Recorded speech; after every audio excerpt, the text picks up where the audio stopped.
नमस्कार। The federal देश में आप सभी का स्वागत है। इस समय चर्चा चल रही है कि नरेंद्र मोदी कैबिनेट का कुछ विस्तार होगा, कुछ फेरबदल होगा, कुछ चेहरे हटाए जाएंगे, कुछ जोड़े जाएंगे, कुछ सहयोगी दलों के साथ भी जो बड़े चेहरे हैं उनको शामिल किया जाएगा। उसमें सबसे बड़ा नाम है नीतीश कुमार का, जो कि बिहार के मुख्यमंत्री रहे हैं और मौजूदा समय में राज्यसभा के सांसद हैं। नीतीश कुमार के बिहार कोटे से मोदी कैबिनेट में शामिल होने के पीछे की वजह क्या है, इसको समझने के लिए हमारे साथ जुड़े हुए हैं बिहार की सियासत पर बहुत गहरी नजर रखने वाले दीपक कोचगवे जी। दीपक जी, पहले तो द फेडरल देश में आपका स्वागत है।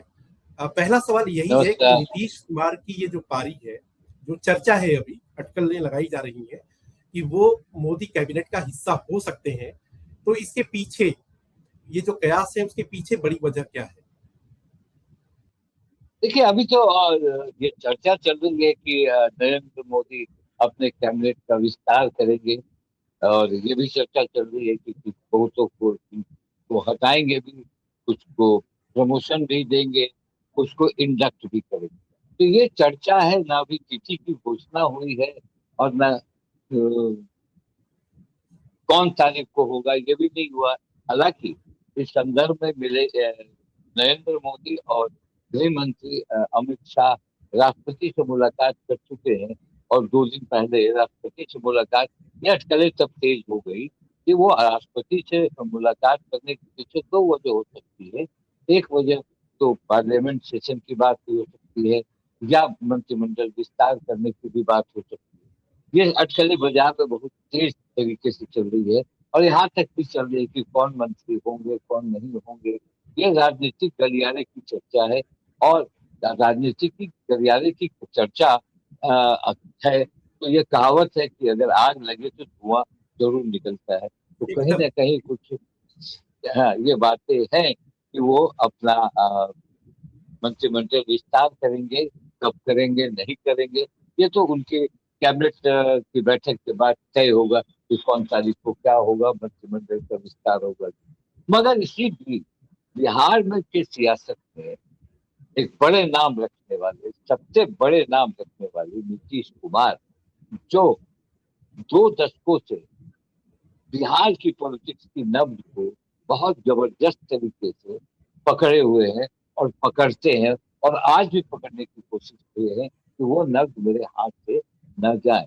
मगर जिस तरह से चर्चा है कि नीतीश कुमार जाएंगे वहां, आपको याद होगा जब ये चर्चा होती थी कि भाई नीतीश कुमार ज्यादा दिन मुख्यमंत्री नहीं रहेंगे, इन्हें केंद्र में कुछ संवैधानिक पद दिया जाएगा और कहा जाएगा कि आप केंद्र की राजनीति करें। ऐसी बात नहीं कि वो पहली बार केंद्र की राजनीति करेंगे। उन्होंने अटल बिहारी वाजपेयी के साथ केंद्र की राजनीति की है और मंत्री भी रहे, रेल मंत्री भी रहे हैं। संभवतः 98 और 99 की बात जहाँ तक याद है, वो रेल मंत्री भी रहे हैं। उन्हें रेल रेल दुर्घटना में त्यागपत्र भी दिया था, कृषि मंत्री भी रहे हैं। तो एक तरीके से बिहार में आने से पहले वो केंद्र की राजनीति ही करते थे। और ये इनके लिए कोई नई बात नहीं है। मगर बात यहाँ तक ये है कि फिर आखिर नीतीश कुमार को बिहार से बाहर क्यों करना चाहते। एक बार तो अपने राज्यसभा भेजकर उन्हें बिहार से दीपक जी, बाहर किया, दीपक जी, जबकि यहीं पर एक बड़ा सवाल है कि जैसा कि आपने कहा कि ऐसा नहीं है कि नीतीश कुमार जो है केंद्र की राजनीति नहीं किए थे। केंद्र की राजनीति के वो हिस्सा थे, लेकिन तब स्थिति अलग थी। और अब की जो स्थिति है कि जिस तरीके से राज्यसभा का सदस्य बनाया गया उनको, और ऐसा लगा, कहा जाता है, ऐसा लगा जो है कि बीजेपी कम से कम कन्वीनियंट अपने आप को फील करेगी बिहार में, लेकिन नीतीश कुमार का जो आने जाने का क्रम बना रहा, क्या एक ये भी वजह है कि उनको कोशिश की जा रही है कि वो सेंटर का हिस्सा बन जाए? आपने सही कहा, उस समय की राजनीति की परिस्थितियां अलग थी। आज कुछ अलग हो गया। और ऐसा है कि हमेशा आदमी बलवान नहीं होता, कभी कभी शारीरिक दृष्टि से भी आदमी धीरे धीरे कमजोर होता है। तो ये तो पॉलिटिक्स है और नीतीश कुमार ने बड़ी जबरदस्त पॉलिटिक्स की। आपने देखा, पलटने के नाम पर नीतीश कुमार का नाम ही हो गया पलटू राम। लोगों ने कहा कि वो पलट जाते हैं, और पलटने वाले नीतीश कुमार कभी थे नहीं। अब मुझे याद है। और कभी हॉर्स ट्रेडिंग का भी मसला उनके दिमाग में नहीं आता था। मुझे याद है 2005 की पहली बार जब वो मुख्यमंत्री बनना चाह रहे थे, जब चाबी रामविलास पासवान के हाथ में थी, तो उस समय फ्लोर टेस्ट होना था, और उस फ्लोर टेस्ट में उनके लोगों ने शुरू किया था एमएलए को पटाना, एमएलए को धमकाना भी। और ये बात नीतीश कुमार को खबर लगी थी। उन्होंने कहा कि नहीं, मैं अगर नहीं बहुमत कहूंगा तो मैं रिजाइन कर दूंगा। तो उन्होंने राष्ट्रपति भवन जाकर रिजाइन कर दिया, वो प्रोटेस्ट में नहीं आए। तो नीतीश कुमार एक अलग तरीके के पॉलिटिशियन थे, वो समय ये समय विपरीत हुआ।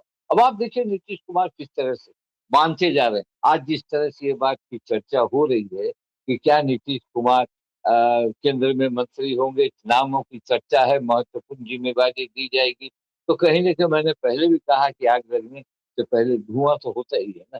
तो आप एक सिस्टमेटिक तरीके से समझ, नीतीश कुमार एनडीए के साथ आए, एनडीए के साथ जब वो फिर आए, दोबारा आई थिंक दोबारा आए, उसके बाद चुनाव उनके नाम पर लड़ा गया कि 25 से 30 फिर से नीतीश। मगर बीजेपी की जो मंशा थी, वो मंशा झलक रही थी कि उनका मुख्यमंत्री इस स्टेट में हो। उसके बाद आपने देखा कि बहुत सारी ऐसी बातें हुई जिससे सरकार पर दबाव पड़ा, और नीतीश कुमार ने एक के बाद एक बात माननी शुरू। आपने देखा जब नीतीश कुमार थे चीफ मिनिस्टर, तो 20 वर्षों के बाद पहली बार उन्होंने गृह मंत्री छोड़ा। तब क्या वो रिक्वेस्ट पे ही छोड़ा होगा या दबाव में छोड़ा होगा? उसके बाद आप आगे बढ़ जाए, जब वो आया कि अब आप मुख्यमंत्री छोड़ दें, उन्होंने छोड़ दिया, आप मेरा मुख्यमंत्री बना दे। आपने देखा होगा कि बार बार वो सम्राट चौधरी को ही अपना फ्यूचर बताने लगे, जबकि सम्राट चौधरी से बड़ी अदावत हुई और सपनी चौधरी से उनके रिलेशन अच्छे नहीं रहे कभी। तो ये लेकर वो जब बोलने लगे तो कहीं ना कहीं लगा कि बीजेपी का प्रेशर है क्या बोलते, तो वो बोलते गए।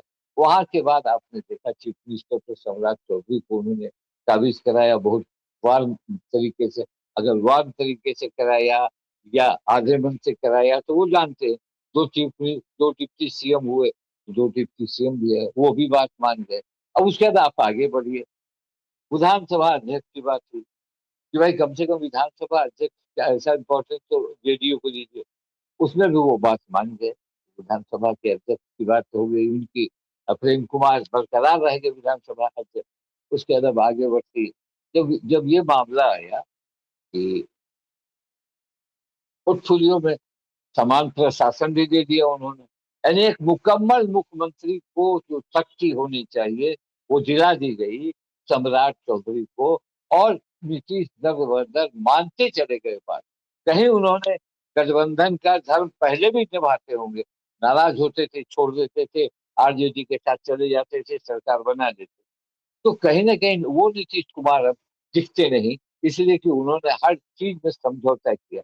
तो क्या ये नहीं हो सकता कि बीजेपी कह रही है कि आप आ जाइए, आप आइए यहाँ बिहार में, इसको काम करने दीजिए, क्या वो बात नहीं मान लेंगे? इतनी बातों को तो मान लिया, क्या एक बात दीपक वो मानेंगे नहीं? जी। दीपक जी, यहीं पे एक बड़ा इंटरेस्टिंग सवाल उठता है। ये बात सच है कि बीजेपी जो है, पहले क्या है कि वो जूनियर पार्टनर के तौर पे थी, अब वो सीनियर पार्टनर के तौर पर है। और जब नीतीश कुमार सीनियर पार्टनर के तौर पर थे, तो बीजेपी के सामने एक व्यवहारिक विकल्प यही था जो है कि उनकी बातों को माने। लेकिन जब अब सीनियर दल के तौर पर भारतीय जनता पार्टी है वहां पे, तो अब लगता है कि जिस तरीके से नीतीश कुमार राज्यसभा में जाने के बावजूद भी वो बिहार के मतलब अलग अलग जिलों में जाते हैं और कहते भी हैं कि मैं खुद देखूंगा कि सरकार किस तरीके से काम कर रही है, नहीं कर रही है। तो इससे क्या लगता है कि बीजेपी की जो स्टेट लीडरशिप है, या सम्राट चौधरी को भी ये लगता है कि ये तो कुछ वैसी ही बात होगी कि पद तो मुझे मिला, कुर्सी मुझे मिल गई, लेकिन दबाव जो है वो मुझे दूसरे का फेस करना पड़ेगा। अपनी पार्टी की बात होती तो चलो ठीक भी है, लेकिन अब वो जेडीयू की तरफ से, नीतीश कुमार की तरफ से, तो क्या ये सबसे बड़ी वजह है कि एक रास्ता तलाशा जा रहा है कि किसी भी तरीके से नीतीश कुमार व्यवहारिक तौर पर बिहार की राजनीति का हिस्सा नहीं बने? देखिए नीतीश कुमार जिस तरह से आपने जो सवाल, बड़ा मौजूद, बड़ा अच्छा सवाल, ये सवाल को मैं बता रहा हूँ। मगर जिस तरह से नीतीश कुमार के आइडियोलॉजी को धीरे धीरे खत्म किया, और नीतीश कुमार कभी परिवारवाद से समझौता नहीं करने वाले थे, वंशवाद से समझौता नहीं कर, उसको भी बीजेपी ने इतने कायदे से निशांत कुमार को लाकर उनका वो खत्म कर दिया। तो आपने देखा कि हर बात में नीतीश कुमार रिसेसिव हो गए, जहाँ टर्बुलेंट थे और अब रिसेसिव दिखते हैं। तो जिस तरह से आपने कहा कि नीतीश कुमार हर राज्य में हर डिस्ट्रिक्ट में जाते हैं, रोज कार्यकर्ताओं से मिलते हैं, और मैं तो मानता हूँ कि नीतीश कुमार बहुत एक्टिव दिख रहे हैं और बहुत यानी घर पे रह नहीं रहे। वो कभी उस जो परियोजना जिस परियोजनाओं को उन्होंने अमली जामा पहनाया, उसका इंस्पेक्शन कर रहे हैं कि ये हो रहा है कि नहीं हो रहा। और लगातार वो जनता कह भी रही है कि नीतीश कुमार थे तो बड़ा अच्छा था, ये बात भी जनता कह रही है। कुछ ऐसे मसले आ रहे हैं जिसको लेकर जनता कह रही है कि नहीं नहीं नहीं, नीतीश कुमार ने तो किया था। बहुत सारी उनकी योजनाएं रुक सकती है, रोक दी जा सकती है, मगर सम्राट चौधरी भी बार बार कहते हैं कि नीतीश मॉडल चलेगा। मगर आप देखिए कि जिस तरह से वो डिसीजन ले रहे हैं, वो डिसीजन नीतीश कुमार के साथ अगर नीतीश कुमार की अगर बात मानते, वो डिसीजन नहीं लेते। जैसे आपने देखा इनकाउंटर का मामला, ठीक है, ये एकदम। इनकाउंटर हाँ जो हुआ, दीपक जी, ये बड़ा ये अहम है इनकाउंटर। कि हाँ, जैसा कि आप कह भी रहे हैं कि ये बड़ा विषय है कि एनकाउंटर पॉलिसी को लेकर के नीतीश कुमार का तो एकदम साफ तौर पर यह कहना था कि भाई एनकाउंटर जो है वो सोल्यूशन नहीं है। हमारा जो काम है, पुलिस का जो काम है, अगर किसी के ऊपर कोई आरोप है तो उसको गिरफ्तार करे और सजा देना नहीं देना यह सब न्यायालय का है। लेकिन जिस तरीके से एनकाउंटर पॉलिसी को लेकर के और एनकाउंटर हुआ आरा में, उसके बाद जो सरकार भी बैकफुट पर आ गई, तो क्या ये भी एक असहज करने वाली स्थिति बनी रही? देखिए ऐसा तो करिए, नीतीश कुमार का वो वीडियो पुराना है, अभी का नहीं है। वो वीडियो जो आपने सुना है और जो हमने सुना है कि भाई आपको जेल का है बनना है और न्यायालय का है, कानून क्या है, अब मार दीजिएगा, इसको बात हुआ। ये नीतीश कुमार का पुराना वीडियो, मगर उनके आइडियोलॉजी को दर्शा रहा है कि वो वही चाहते थे। मगर आपने देखा कि अशोक चौधरी ने जिस तरह से इस पॉइंट पर कहा, अशोक चौधरी का मतलब है नीतीश कुमार ने कहा, नीतीश कुमार ने कहलवाया, या जेडीयू ने कहा कि भाई मजाक है कि आप मार दीजिएगा, आप ऐसे कीजिएगा, ये कुछ तरीका है, मैं लड़ूंगा केस उसके लिए।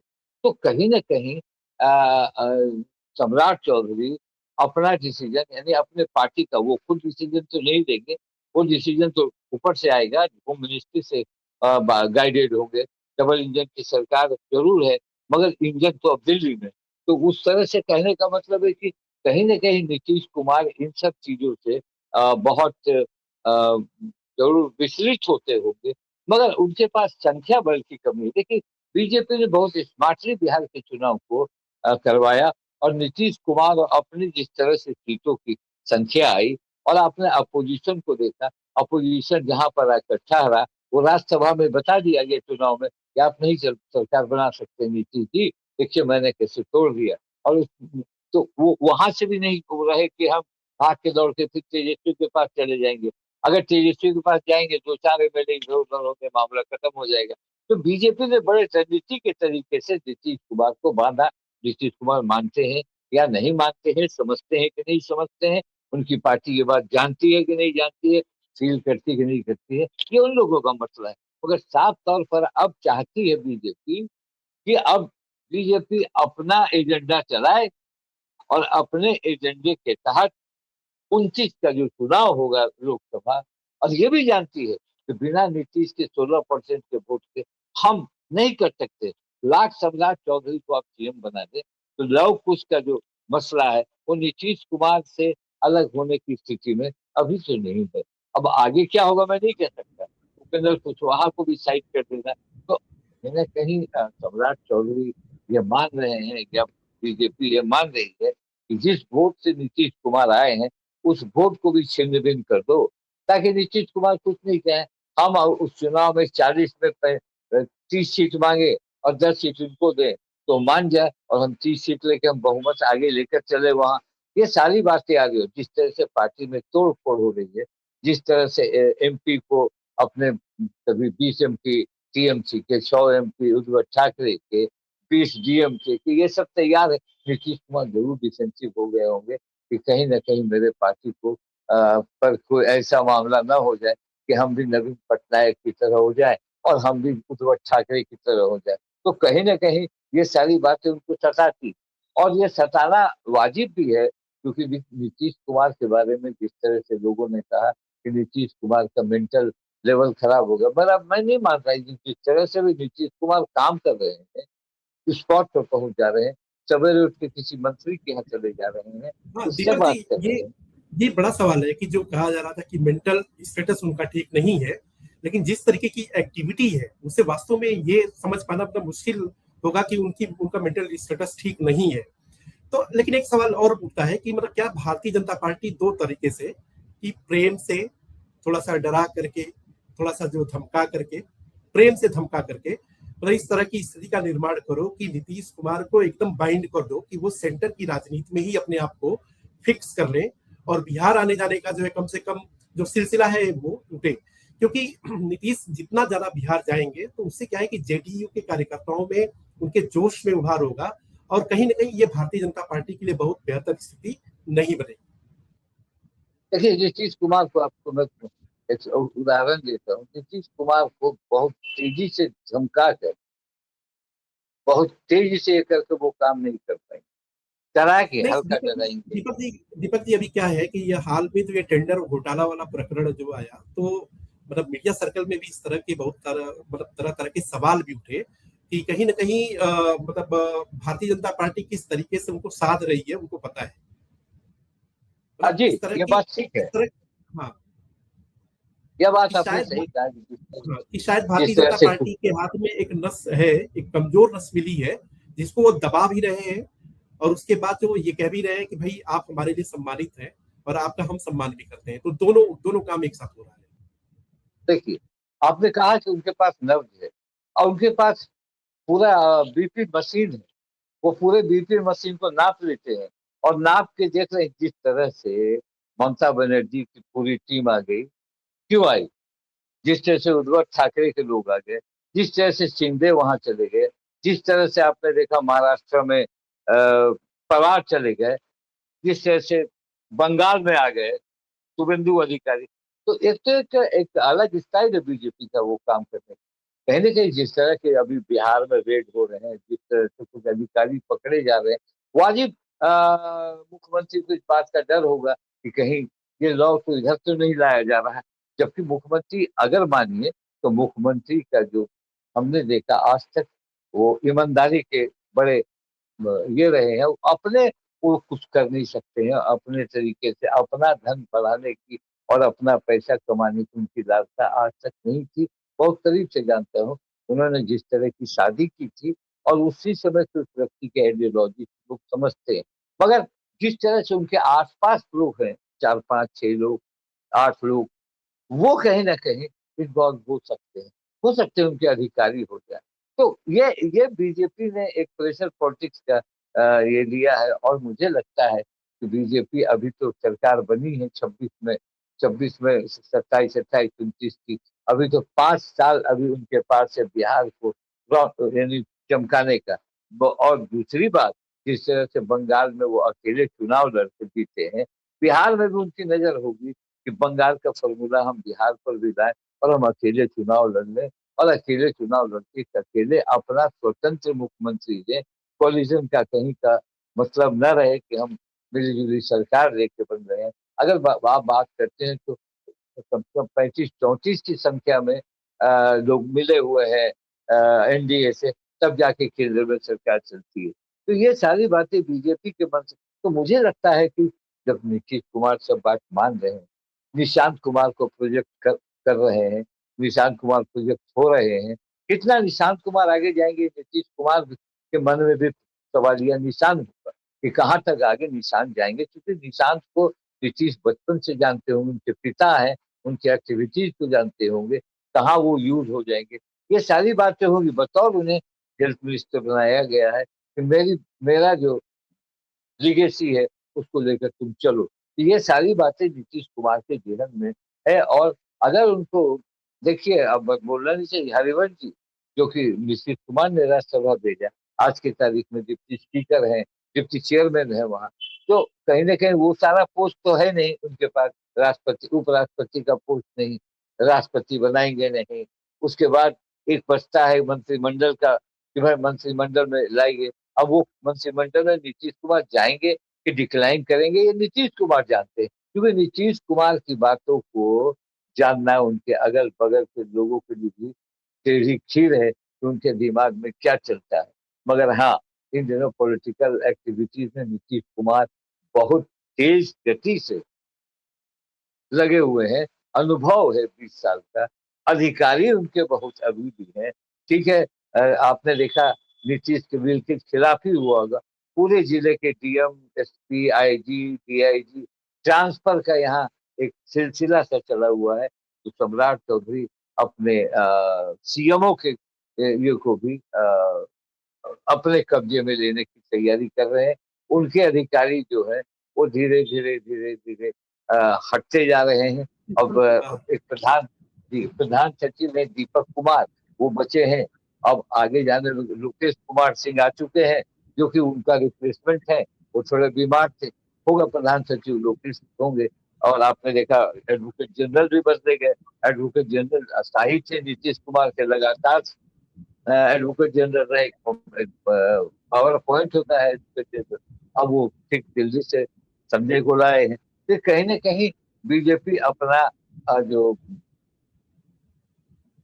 अपना रूप सेट करने में लगी है। उसके बाद तब ड्राइंग रूम बनाएगी, तब वहाँ बीजेपी के लोग ही बैठेंगे। आज जेडीयू के लोग नहीं बैठे। लेकिन दीपक जी, एक सवाल और है कि जैसे नीतीश कुमार का जो अपना तेवर है, कलेवर है, उससे आपको लगता है कि अगर मान लीजिए कि वो मोदी कैबिनेट का हिस्सा बनते भी है, तो क्या वो बिहार जाना छोड़ देंगे, या जो प्रशासकीय जिम्मेदारी केंद्र में इतना ज्यादा होगी कि वो उनको जाने से रोकेगी? तो क्या है कि मंत्री बनने के बावजूद भी वो बिहार न जाए या कम जा पाए? आपने देखा नहीं कि नीतीश कुमार जब राज्यसभा जा रहे थे तो उन्होंने क्या कहते, हम बिहार नहीं छोड़ेंगे ना, बिहार में नहीं रहेंगे, नहीं रहेंगे बिहार में। ये तो कह रहे थे नीतीश कुमार। और देखिए, बिहार में अब उनके रहने का मन है वो रहे। देखिए, दिल्ली जब भी गए हैं, एक दिन से ज्यादा दिल्ली वो नहीं गए, दूसरे दिन बिहार आ जाते। आप ये ट्रैक रिकॉर्ड आप देखेंगे नीतीश कुमार का, तो दिल्ली में उनका अपना घर भी है, तो वो अपने घर में रहते हैं। तो बस हरिद्वार तो मान लो वहां रहते हैं। और एक दिन काम किया, दूसरे दिन लौट के आ जाते हैं। तो रहेंगे तो बिहार में, क्योंकि बिहार से जिस व्यक्ति का 20 वर्षों का संबंध हो, एक वर्ष 365 दिनों का होता है, और 20 वर्ष को अगर मल्टीप्लाई कर दीजिए, उतने दिनों से जो बिहार में रहेगा, वो आदमी दिल्ली में नहीं रहेगा। दिल्ली जाएंगे, अब बोले कि सेशन होगा तो जाएंगे। बहुत जरूरी नहीं है कि हर दिन जाए, बहुत जरूरी होता है भाई, जो मान लिया बिल पास हो रहा है या कुछ इंपॉर्टेंट डिबेट है, हम जाएंगे। तो कहीं ना कहीं नीतीश कुमार का ये जो उनके मंत्रिमंडल जब जाने की चर्चा है, अफवाह है, या सुनियोजित फैलाव है बीजेपी का। आपने देखा बीजेपी नड्डा भी आए थे, जेपी नड्डा अभी आए थे, संपूर्ण क्रांति इमरजेंसी का लगने का जो ये 50 वर्ष था, उसमें वो आए थे। मगर जेपी नड्डा ऐसे नहीं आए थे। जेपी नड्डा ने बहुत सारी रिपोर्ट दी है वहाँ, बहुत सारी ऐसी रिपोर्ट्स है दी होगी, उनको भेजा गया होगा। क्योंकि देखिए, बीजेपी आहत है थोड़ा आरा के उस मसले को लेकर। तो उसके पार्टी के अंदर ही कुछ परेशानी हो गई।